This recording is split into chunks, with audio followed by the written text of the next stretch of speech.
All right, welcome back to the channel. So the big fight is made. Terence Crawford versus Shawn Porter is official, but my sources are telling me that they believe Terence Crawford has made a big mistake by making this fight because the style for Shawn Porter is all wrong for him.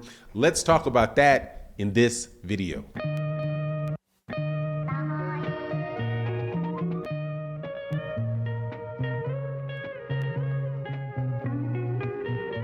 All right, so the fight is on, man. I am really excited because that means we're gonna get more good fights this year. There's actually like an 8-week time frame where we have a bunch of really good fights, and to add on Terence Crawford versus Shawn Porter, to me, I think kind of saves my boxing year. It's a fight that I've been pushing for, at least on this channel, talking about for a couple years, that it looked like it was never gonna come off, but the WBO ordered Terence Crawford to fight Shawn Porter.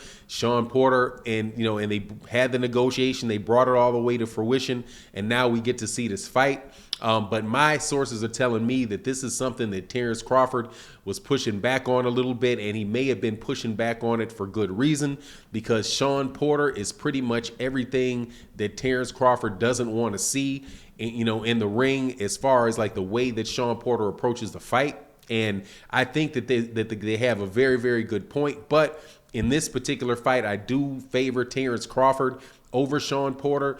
I say it's like a 51-49 fight. But the problem with Terence Crawford and the problem that Shawn Porter causes for Terence Crawford is that, number one, he's a guy that really does fight very, very well on the inside, and he's somebody that really fights very well on the outside, and he's a very intelligent fighter that can show you multiple looks. And that is not something that Terence Crawford has faced before. Terence Crawford is really, the level of competition that Terence Crawford has been fighting has been pretty much subpar, throughout his career. And to fight somebody that is, and it's crazy to say this, in his first step-up fight, like this type, Terence Crawford has been a champion for several years. He's been a champion in the welterweight division for multiple years. But if you look at everybody he fights, like especially in the welterweight division,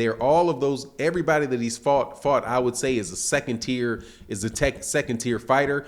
And this is the first time that and they're either second tier because they were worn down at the time, like a Kell Brook or an Amir Khan. And honestly, Amir Khan, I would say, was a second-tier fighter from the beginning. But, at 135, Amir Khan had a lot of good wins. But you're either, the Kell Brook, who's a little bit long in the tooth, or Yuriokis Gamboa, that's a little bit small, right? Shawn Porter is going to be the first time that he really is fighting somebody that has the entire package, somebody that has not only, multiple ways that he can fight and fight very effectively, because Shawn Porter can make this fight very, very ugly for Terence Crawford and make Terence Crawford fight the entire fight, which gets him into circumstances. And this was the point my guy was making. He was like, look at the Yuriokis Gamboa fight and look at when Terence Crawford starts exchanging with people. When Terence Crawford starts exchanging with people, that's when Terence Crawford leaves himself open and is allowed to get countered. And Shawn Porter is the type of guy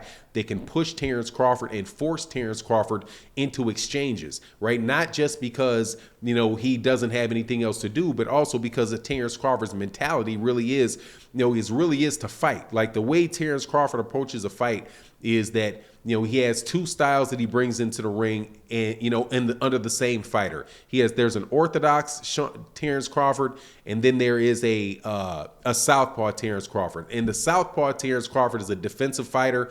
Well, Terence Crawford first and foremost usually comes out in the orthodox stance, and he's looking to figure the guy out. There's usually a couple rounds of figuring him out. With Shawn Porter, that's not going to work, because Shawn Porter is somebody that will come and immediately bring the fight to you, especially if especially if you're not really engaging. So there's definitely a chance that in the first couple rounds that Shawn Porter can be up on the cards. But then in the second phase of the fight, Terence Crawford then turns to being a little bit more, aggressive once he figures out like what the guy's going to do based on feints. And then he goes into attack mode. Now, I think that situation works really well for him. when he's fighting guys that really can only do one thing and that do not make adjustments, right? So like Kell Brook didn't make any adjustments. I think he was very, very, he's a worn out fighter at the time and was really trying to protect his eye. But like guys like David Benavidez don't have a second, do not have a second, they don't have a second strategy at hand, and necessarily make very good adjustments. Terence Crawford is the guy that makes the adjustments to them and then basically runs through the guy. And that's been the case for the last, the last umpteen fights. But with Shawn Porter, he has a guy that will change styles with him, right? Now, he's not going to go so far as to switch to southpaw, right? But if Terence Crawford is fighting defensively in the southpaw stance, Shawn Porter is somebody that has already shown and proved that he can fight very well against southpaws. And the perfect example of that is the Shawn Porter fight with Errol Spence Jr., where he was fighting the southpaw, and he did a lot better than most people expected. So, and then the biggest thing about Shawn Porter is the experience level. Having been in the ring with so many fighters at the top of the division, that that Shawn Porter has a very big experience advantage over Terence Crawford. He's fought Errol Spence Jr., he's fought Kell Brook, he's fought Keith Thurman, he's fought Danny Garcia, right? All of these different fighters, man, and he fought all of these guys when they were at their best. He didn't fight Kell Brook after Kell Brook had both eye sockets broken. He fought Kell Brook when Kell Brook was considered to be the best guy in the welterweight division, and he fought him very well. Some people thought he won. He even fought Ugas right now and beat Yordenis Ugas. So that the combination of the experience with Shawn Porter, his ability to make adjustments, and the fact that he will probably starts fast, really, causes problems for Terence Crawford. Now, my personal take is that I think Terence Crawford will be able to figure it out, and that Terence Crawford should win the fight. But it's like a 51, it's a 51-49 fight for me at this point in time. I don't think that this is going to be some scenario where Terence Crawford is able to dominate Shawn Porter. And I do believe, through long periods of time in this fight, some people might consider it to be, a boring fight. If it's the case where Shawn Porter isn't really able to get on, is worried about what Terence Crawford has coming at him when he's trying to come get on the inside. But all in all, man, I'm extremely, extremely excited about this fight. After having sat through several months of boxing where it was, Belfort versus Holyfield and Jake Paul versus this guy, right? And listening to that type of, the conversations around fights that really aren't fights.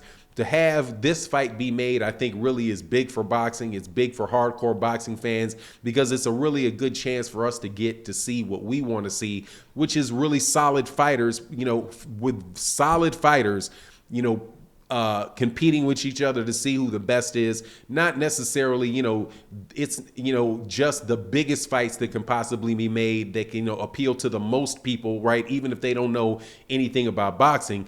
This is a real boxing fans fight. And my hat goes off to Terence Crawford for making it and Shawn Porter for making it. I'm glad it went through, and I'm really looking forward to the fight. But anyway, that's my take on the matter. You let me know what you think in the comment section. And with that, I'm out. Peace.